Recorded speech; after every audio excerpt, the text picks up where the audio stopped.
Good afternoon, everyone. Welcome to our third AAC Awareness webinar. We are very excited today to introduce Ms.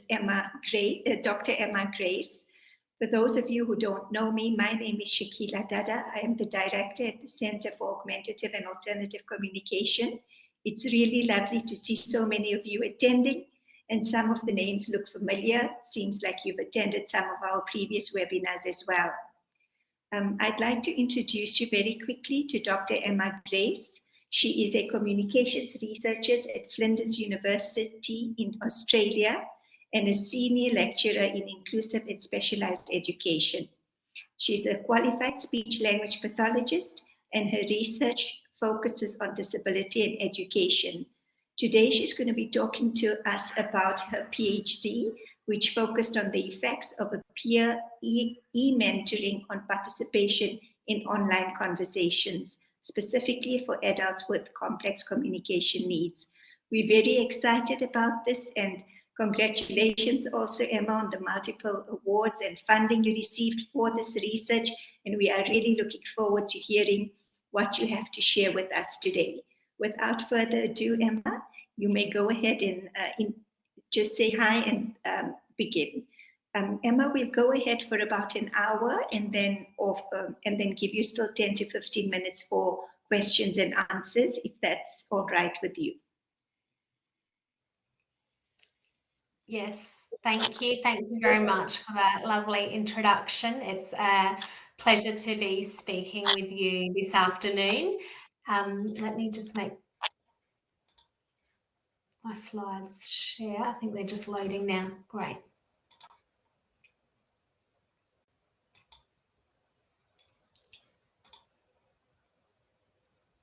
I'm really looking forward to the webinar as we celebrate AAC Awareness Month in October.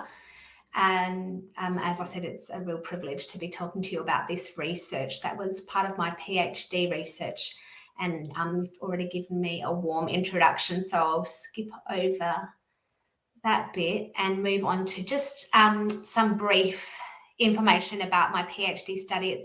I just want to acknowledge my supervisors in my PhD, who were my mentors and advisors in the project, and that's Associate Professor Pami Raghavendra, Dr. Jessica Shipman, and Dr. Julie McMillan. And we together would like to acknowledge the mentors and the mentees, the parents and their families who participated in the research study, and also to acknowledge funding support from the NHMRC, the Cerebral Palsy Alliance Research Foundation, and from the Order Foundation that made the research possible.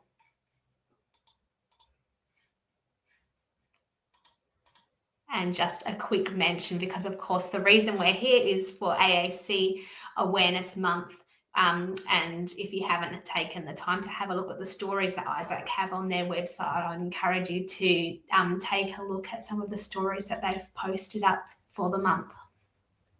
There's lots of other things that you can look at online. So human beings are social beings, and we know that individuals with complex disabilities and with communication disability experience more difficulties in face-to-face communication and experience reduced social participation compared to their peers without disabilities. And we also know that social participation is clearly linked to positive health outcomes, and that young people recognise social participation as one of the most important factors that impacts their quality of life. Social networking sites are a huge part of our culture and a potentially powerful networking tool, and their role in our lives is only increasing. Online conversations might offer young people with disabilities increased convenience, reduced time pressure, and the ability to communicate over wider distances, and with more communication partners that might be available to them through face-to-face communication alone. And for this reason, online conversation became a focus and an interest of mine for my PhD research, and particularly because I see online conversation as a real world interaction with peers that could be a valuable context for AAC intervention for that reason. So online conversations,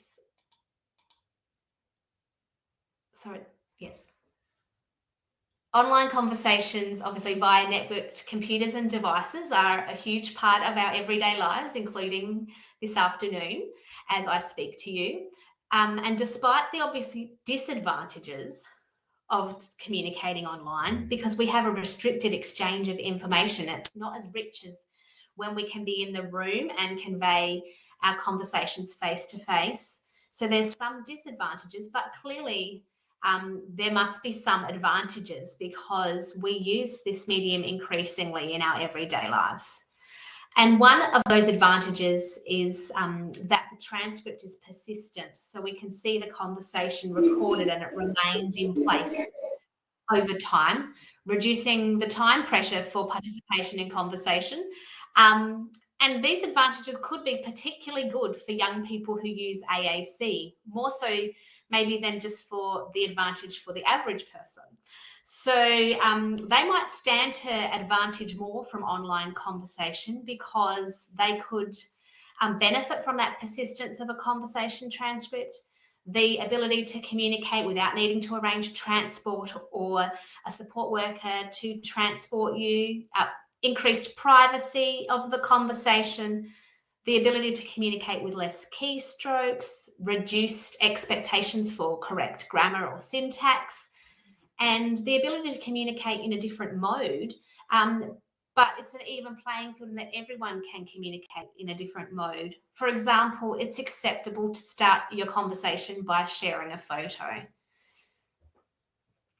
So that for all of these reasons, online conversation could be a particular advantage for young people who have communication difficulties, but we know that young people who use AAC are not participating in online conversations as much as they would like.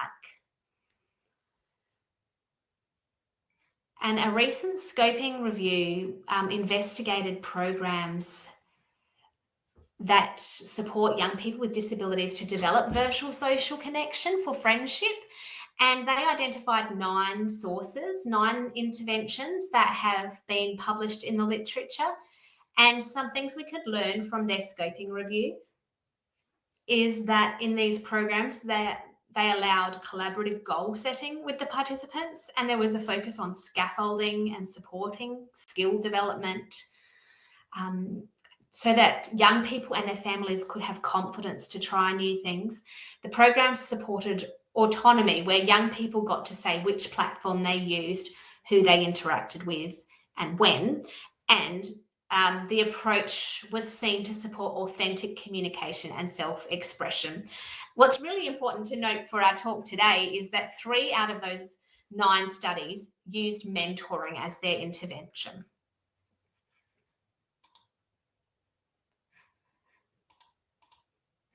Mentoring programs are not a new intervention. In fact, probably you might have been involved in a mentoring program yourself, maybe in your workplace or somewhere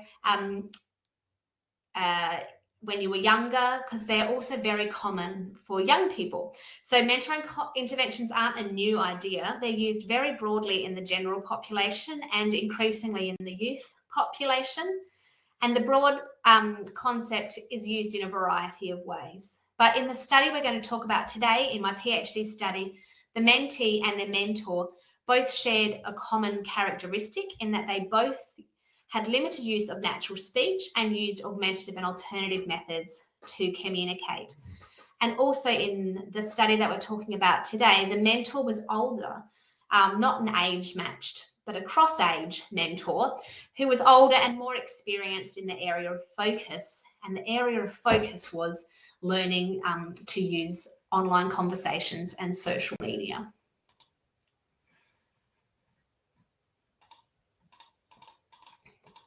And so the type of mentoring that was part of the study was called cross-age peer e-mentoring, where there's an older mentor who connects with a younger mentee with a shared characteristic. They use AAC, and the connection is established over regular meetings. And in this study, the regular meetings were online only, in that the mentor and the mentee did not meet face-to-face, but they only met online. And the primary mechanism for change in a mentoring intervention is considered to be the developing relationship between the mentor and the mentee. And so the focus above other things is to on rapport and to develop relationship between the mentor and the mentee. They had regular contact over 16 weeks, and the goal was that the mentors would support the mentees in their social media goals.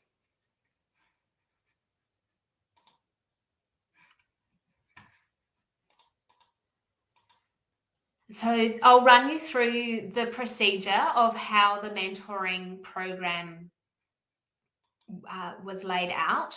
And initially there was recruitment and consent to participate in the study. And then they developed their own individualized social media goals. So that was a collaborative process with the mentees and their parents in discussion with myself as the researcher, and we would brainstorm what they'd like to do online, what kinds of conversations they'd like to have with their mentor, and we came up with a list of topics. I provided cyber safety guidance at that point and support and education around cyber safety, and also support in setting up accounts and understanding how to use the technology and link the AAC device to the social media app or computer. So we made sure that they were ready to go at that first appointment. They were given support, and we also arranged scheduling of when the online contacts could occur and what would be the best times for the mentees and their families at that point in time. The next step was the mentors were provided with training, and there was a training program as an important part of a mentoring program, in that it's part of an evidence-based mentoring program that the mentors are given training and ongoing support. And I provided that training to the mentors as well. And I also supported the very first contact, and I joined and met with the mentee and the mentor when they had their first contact. There was structured activities. Each month we had a joint group call where all the mentees could be online together. And mentors were expected to be in touch with their mentees, so the younger people, online at least once a week. And I was in touch with the mentors at least once every 2 weeks, and the families every week as well. And they were able to call me when they wanted, if they needed any support. The final contact between the mentee and the mentor was celebrated, and the mentors developed statements of affirmation and a certificate that they gave to their mentees at the end of the program.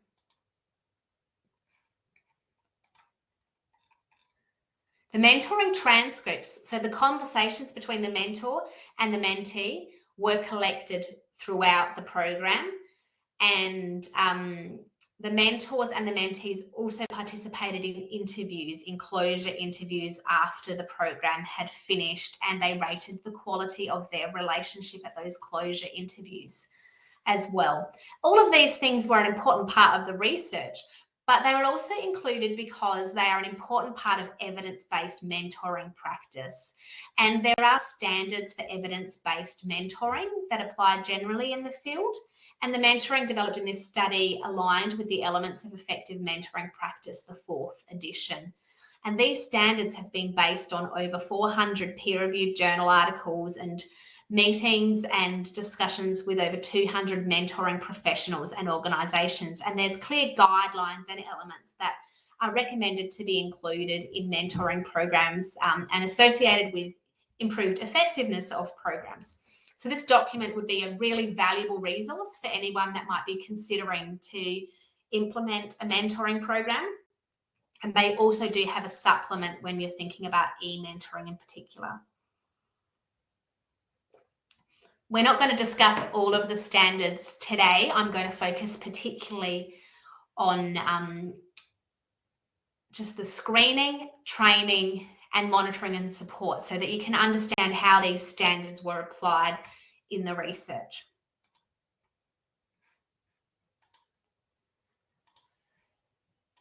So the mentoring was designed in consideration of the evidence-based, apologies, sorry. The standard of screening provides guidance regarding how to screen prospective mentors to determine whether they have the time and commitment and the personal qualities, and if they're to be a safe and effective mentor, and the same for the mentees, the parents and the families, whether they have the time and commitment and desire to be effectively mentored. And the goal is to screen and to therefore move towards matching up mentors and mentees that have common interests and that desire to be part of a mentoring relationship. The mentors in this study also participated in a Working with Children check, which is a child-related employment screening, which is not only a standard for mentoring practice, but was also an expectation of the Australian government for anybody that's working with children. Another part of the safety of the program was that all the conversations were recorded. So that was good, because I did look at the conversations and analyse the type of mentoring that was provided. But this was also done because it was a requirement, an ethical requirement of the study, that all those conversations were recorded.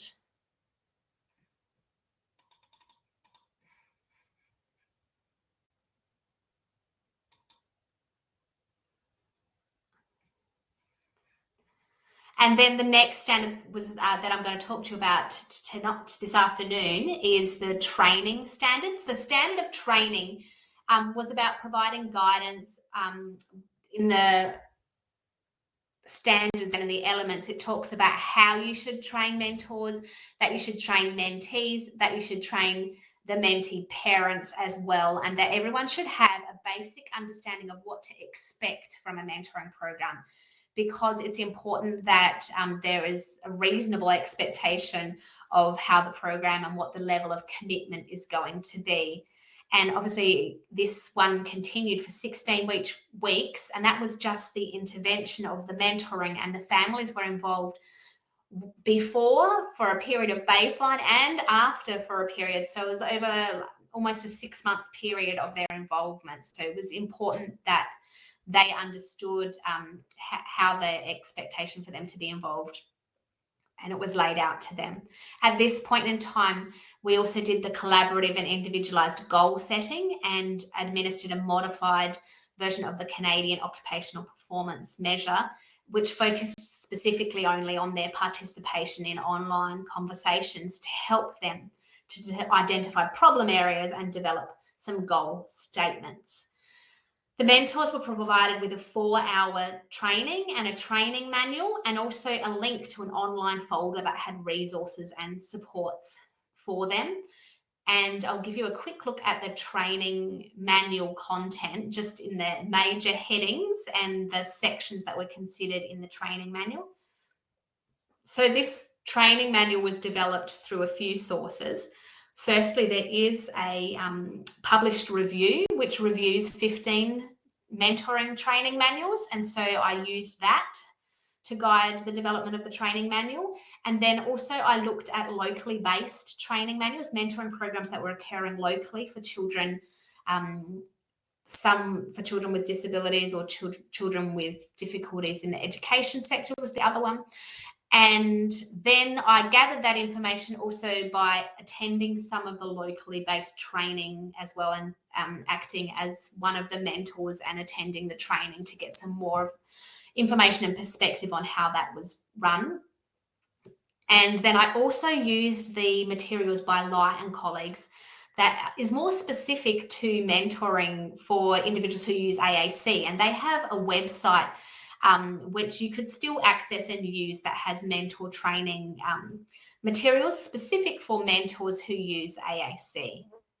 So the training covered goals, mentor and mentee safety, communication skills, problem solving, computer skills and knowledge, and also developed a shared understanding of what the definition of mentoring is and what the expectations of a mentor or a mentee or a family member was. And so this is the definition that was provided to the participants of a mentor. A peer mentor is somebody who provides support and encouragement, shares from their own experience, and is a role model, helps the mentee with their social media goals and other questions as well, provides guidance and instruction in using social media, and keeps in touch regularly over a period of time. And a peer mentor should be trustworthy and be there. And so I really emphasize that it's important that you respond to all of the posts, and that when you say you're going to meet up online, that you're there and that you can be trusted, that you can be genuine and be yourself and have fun, and stop and understand what it was like when you first started using the internet and social media, and try and remember that mindset, and have some empathy for the young people who are in that place, to be reliable, supportive, and a good listener. So as I mentioned before, in mentoring interventions, the primary mechanism for change is expected to be that developing relationship. And so there was an emphasis on relationship development in the study. And this is that link I was telling you about in the Mentor Project by Light and colleagues, where you can access some training materials and one of their problem-solving strategies we had in the manual. And you can read more about their problem-solving strategies and other aspects of their training on that web resource if you're interested in setting up a mentoring program for individuals who use AAC. I'd highly recommend that resource. And then the final comment that I was going to mention is the level of monitoring support that continued. So not only do you need to provide training and match your mentors and mentees, but then continue to provide monitoring and training. The monitoring support continues throughout the program, and I was available for the mentors, the mentees, the parents. There was a mobile phone contact and an email contact, because these meetups were happening at all different times throughout the 4 months of the program. And I also had weekly contact to check in with the parents and fortnightly contact with the mentors. Overall, 25.5 hours of support was provided to the mentors over the 4 months. And support for the mentors included both practical supports in helping them link up and schedule things when things got cancelled or changed at the last minute, but also technology related problem solving, cyber safety queries, and concerns or discussions around the mentoring relationship and the impact of the mentoring that they were providing. So the conversations we had ranged across a lot of different things. The researcher was available to the mentors and the mentees and their parents throughout the program, so I mentioned that. And the mentors were paid an honorarium for their participation, which was equivalent to a research assistant wage. And so this slide shows you the diversity of the mentoring contacts that occurred online, and it was across a variety of platforms that the mentors were in touch with the mentees.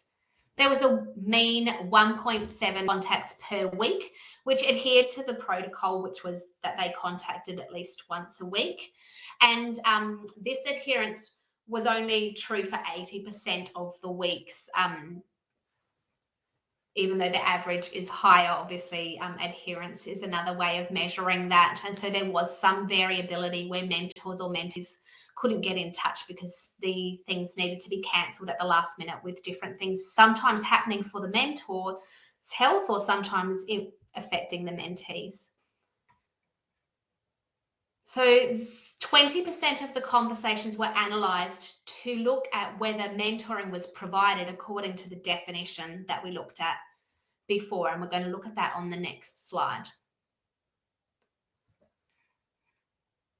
So the 20% of the conversations were coded using a thematic analysis, a content analysis, and to decide how mentoring was provided in the program and if it matched to the definition that was recorded in the handbook.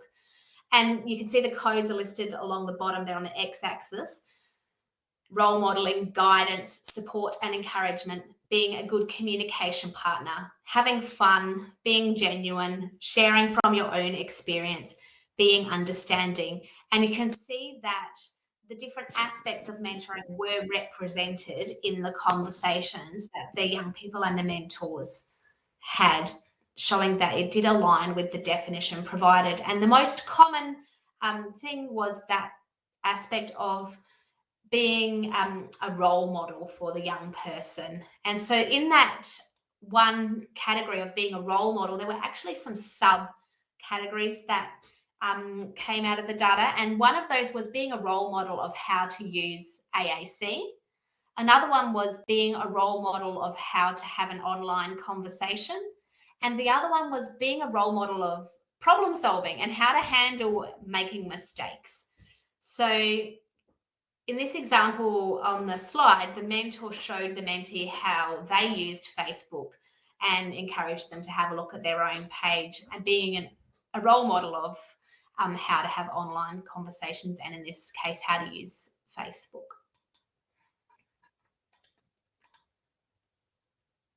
In this second example, one mentor encouraged her mentee in her use of AAC because the mentee was very much still learning how to use her AAC app and finding it difficult to navigate and find the words she wanted to say.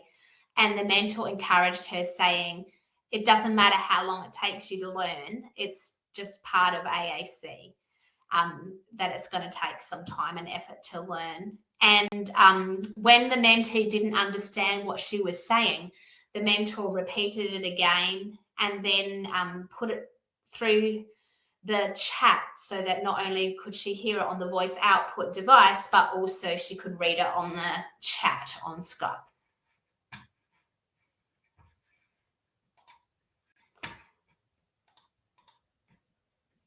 So overall, the mentors provided support and encouragement, created an atmosphere of fun and enjoyment, provided guidance to the mentees who were learning social media skills, and the mentors were skilled communication partners. And so that summarizes the mentoring that was provided. And in the study, in the PhD study, there were 4 different questions that I was interested in as to the effect of the mentoring program. And we're going to look at the first 2 in our time today. And the first one was the impact of the mentoring on the participants' goals, on their goal attainment for those goals that they set up at the beginning. And the second one is about their participation in online conversation and the intensity of their participation in online conversation. The fourth question, I really looked at the linguistic turns and modes and the types of pragmatic functions that they were using, so a more kind of language-based analysis, but that's something we're not going to talk about today. And for question 3, I looked at that self-reported experiences of activity settings, the SEAS questionnaire, and I have there is a published paper on that, but we're not going to talk about it today if you're interested in reading about those self-reported experiences of participating in online conversation. So the first 2 questions will be our focus, and firstly we're going to talk about who the participants were and a little bit more about the method and then the goals.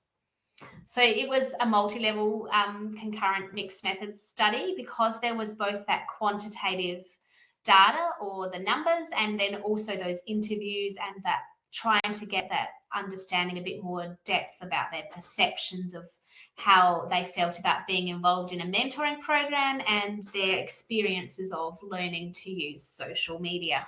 And the quantitative data collected across a single case experimental design. So there was, as I was mentioning, that baseline of 5 to 9 weeks where they were after they'd set their goals, but they were waiting to meet their mentor, and then they were involved with their mentor for 16 weeks. And then they had a follow-up for 6 weeks where we continued to collect data and information about their conversations online. There were 2 mentors and 4 mentees, and they made weekly reports about the time they were spending in online conversations. So I would send the parents a message and they would message me back about the online conversations that they'd had that week. And then they also sent the actual transcripts of conversations that they'd been having as well. The mentors in this study both had a diagnosis of cerebral palsy and were experienced users of the internet and social media, and were very interested and committed in supporting younger people who used AAC. One of the mentors did have previous formal mentoring experience, and both mentors used a range of AAC modes and supports. So, for example, an iPad with an AAC app, mobile phone text messaging app, an alphabet board, and a dedicated speech generating device. So I'm going to talk through the different goals that each of the participants had to help you introduce you to the participants in the study. And I have used at the top here just some descriptors that I'm not sure how familiar you will be with: the CFCS, the Communication Function Classification Scale, the GMFCS, or the Gross Motor Function Classification System, and the MAX, Manual Ability Scale. So the manual ability is about fine motor, the GMFCS is about gross motor, and communication function, obviously about communication. All three of these measures are on a 5-point scale, with 5 being the most restriction to participation and 1 being the least restriction to participation. So Paul was a 3 on the CFCS, a 2 on the GMFCS, and a 3 on the MAX. He used an adjustable desk and a chair. He had a slope board and a grab bar set up at his desk, a specialised joystick so that he could use the computer. And on his computer, he used text help, read and write. He had an SGD with a pod page set. He used a Bluetooth connection between his SGD and his computer. And he had a key guard on his computer keyboard as well to help him. He also had a low-tech book, and he set goals around learning to use Skype, around learning to use Facebook, and around learning to use email. Tilly was CFCS level 3, GMFCS level 4, and MAX level 4. And she was in a wheelchair which had complex postural support, which supported her access to her device. She had a speech generating device and an iPad as well, which had some special mounting to help her access it. And she had a cable to connect her SGD to her iPad, Bluetooth connection between her PC and her SGD. And she also had an alphabet board with some keywords on it as a low-tech system. Her goal was to use iMessage, to use Facebook, to use Snapchat, and to use Instagram.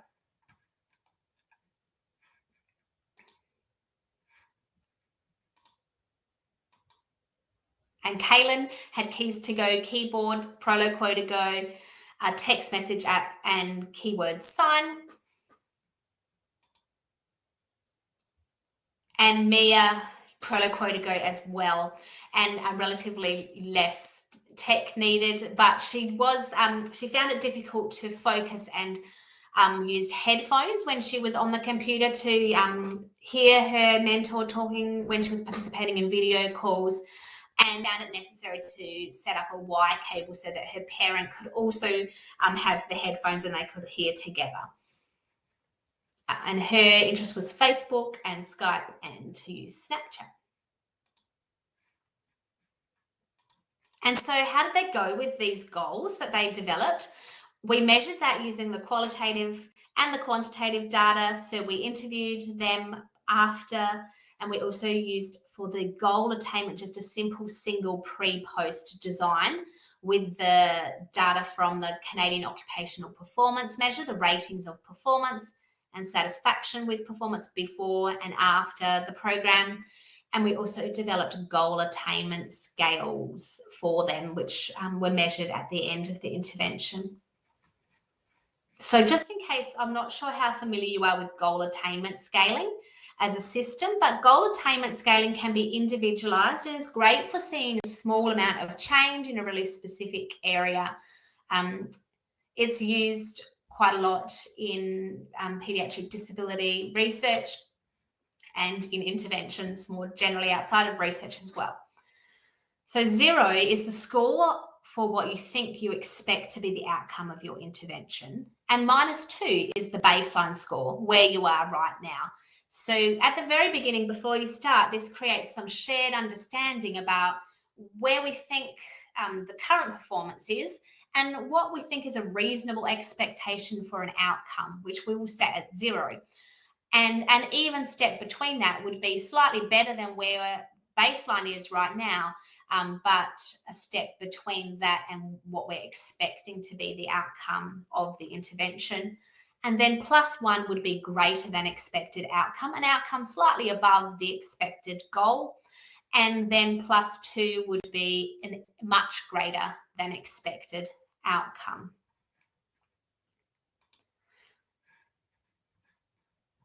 So in this study, the COPM ratings showed that there was a significant difference in performance and in satisfaction with performance. And the goal attainment scale showed that the goals were obtained at the expected level. So for goal attainment scaling, there's this T-score, and 50 is the level of would be the expected outcome in the way that that score is calculated. And I'm going to show you the graph of that, because it doesn't tell you the whole story just to look at the averages. Even though the averages showed that goals on average were attained successfully and to a significant level in the study, there was variability in goal attainment across the participants and across the goals, and we're going to talk about that a little bit more. So you can see that there was that variability across the participants in that graph on the goal GAS T-score, with that line being for the 50, which is that 0 score.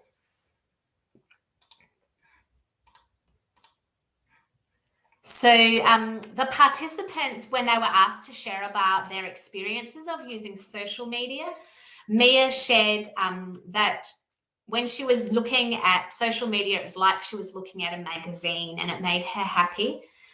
And Paul enjoyed calling people and particularly liked the video conversations. Tilly just saw it as talking, and Kaylin had a similar comment.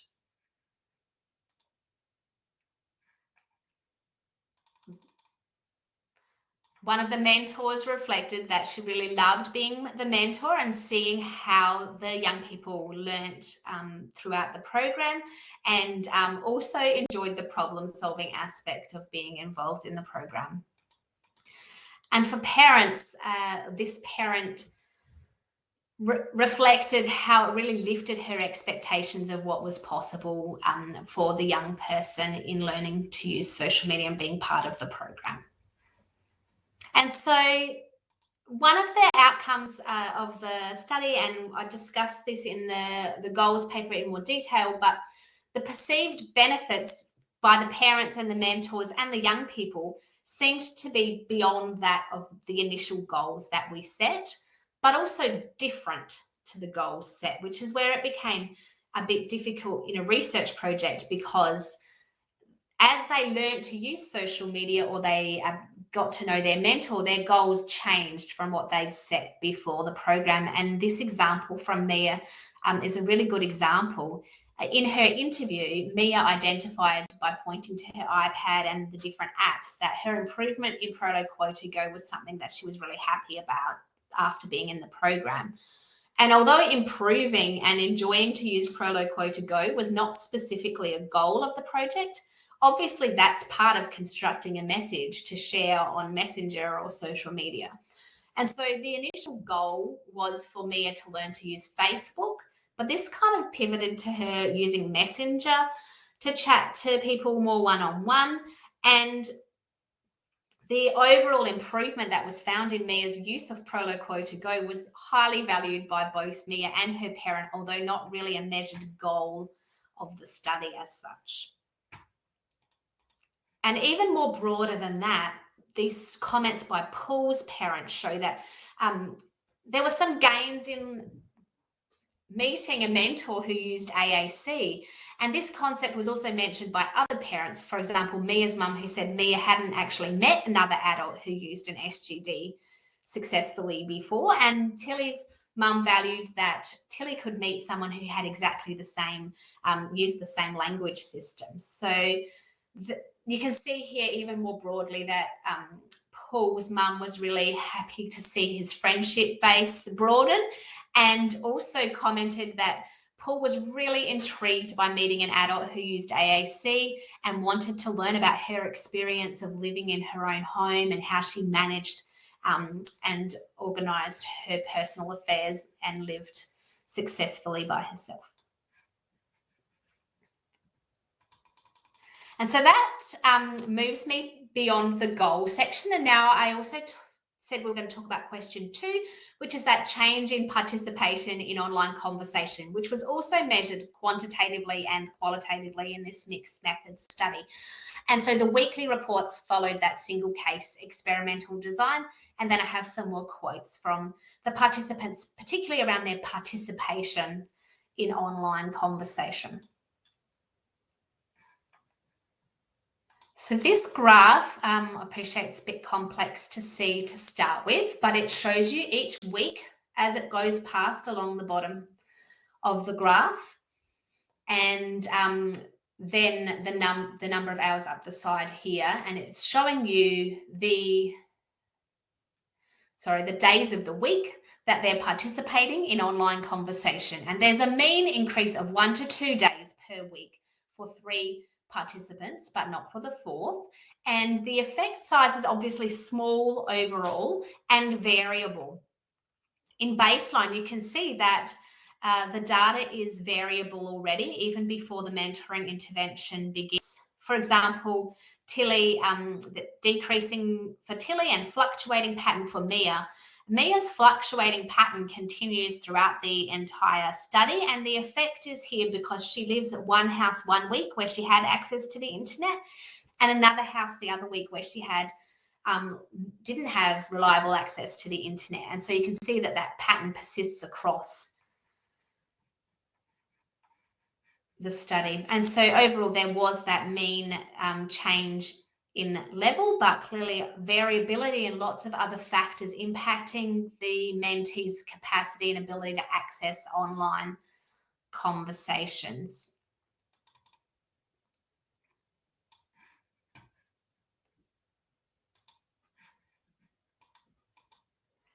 So we took a step back and we interviewed the participants, and we asked them lots of questions about their participation and the different aspects of participation as we understand from the theories of participation. And one of those aspects is about attendance, being there, and involvement. So involvement being your motivation and engagement. And all parents perceived changes in both attendance and engagement in online conversation. Mia had increased motivation just to sit down and to focus and participate. That increased her involvement as well. So because she was more motivated, that increased her attendance.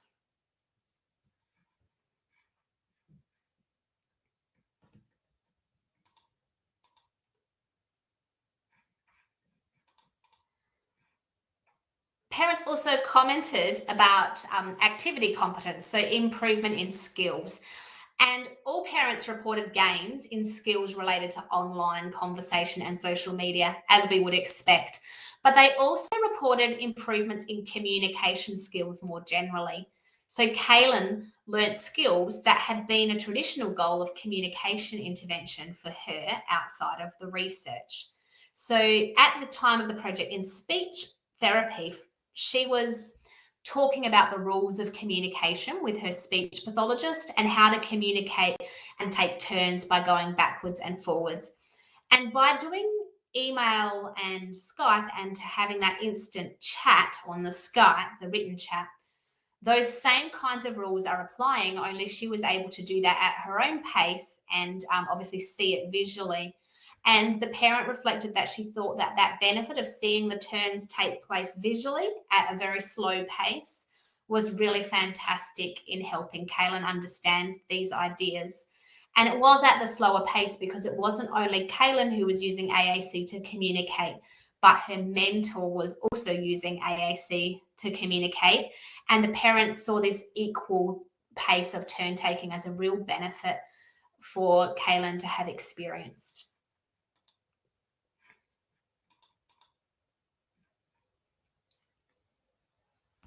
Parents also reported on changes in the environment.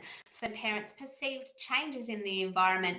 And this bottom quote by Paul is really interesting in that his parent perceived that the online conversations that he'd had impacted the perceptions of his communication partners on his competence to have a conversation. So Paul had known his auntie his whole life. And Paul's auntie had a back and forth conversation with him for the first time using Messenger, because they could do that over a really long period of time. So his auntie was out doing Christmas shopping and he was chatting, and taking his time to have his turn, and she was able to have that extended asynchronous conversation that didn't have to happen all at the same time. And Paul's mum explained that at the next family gathering, when they had their first face-to-face conversation, because the auntie understood that Paul was capable of having that back and forth interaction with her, which she hadn't understood fully enough to go up and have a conversation before. And so you can see how the environment and the perceptions of communication partners, even beyond online conversation, could potentially be impacted, and was for Paul.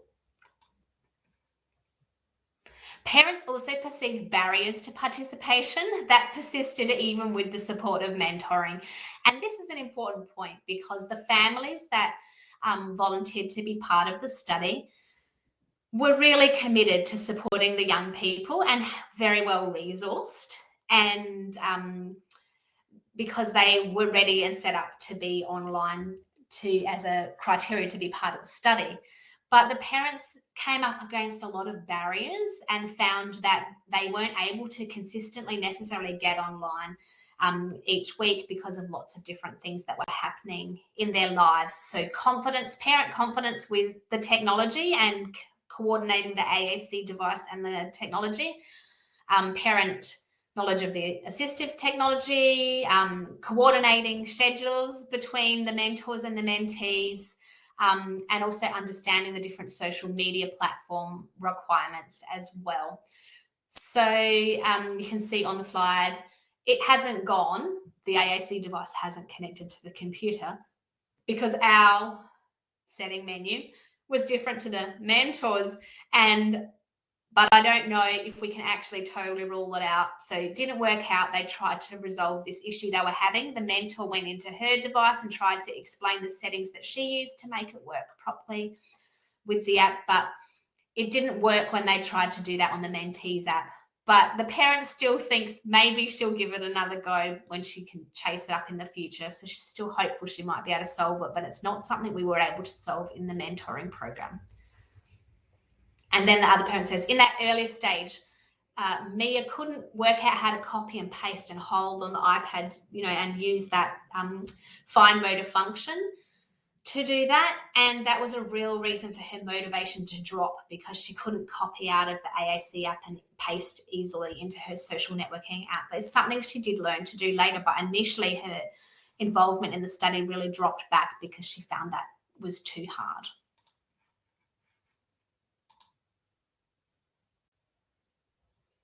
And so that brings me to some final concluding remarks. The project overall has confirmed and contributes to our knowledge of cross-age peer e-mentoring as a viable option for young people who use AAC. The cross-age peer e-mentoring was provided according to an international best practice standards framework. However, there was significant variability in the results, and obviously a small single case design with considerable variability from week to week and across participants and across goals. The parents perceived changes across a range of constructs, even outside of online conversation, which was our target. For example, Kaylin learning to take turns in a conversation due to that slower pace, the visual support. Parents perceived increases in communicative confidence of the young people, and supporting participation in online conversation, we need to stop and think, may support traditional communication intervention goals, as well as these new ideas of supporting online conversation. It can reinforce some traditional communication and literacy intervention goals. The study was the first of its kind to investigate cross-age peer e-mentoring to support online conversation, and I think the outcomes suggest that further research and investigation in the area is indicated. If you're interested in reading some more, then there are these 3 different studies that I've selected to suggest that you might be interested in. Of course, there's also my PhD thesis if you're very keen. And I'm happy to open the floor for questions. Thank you very much.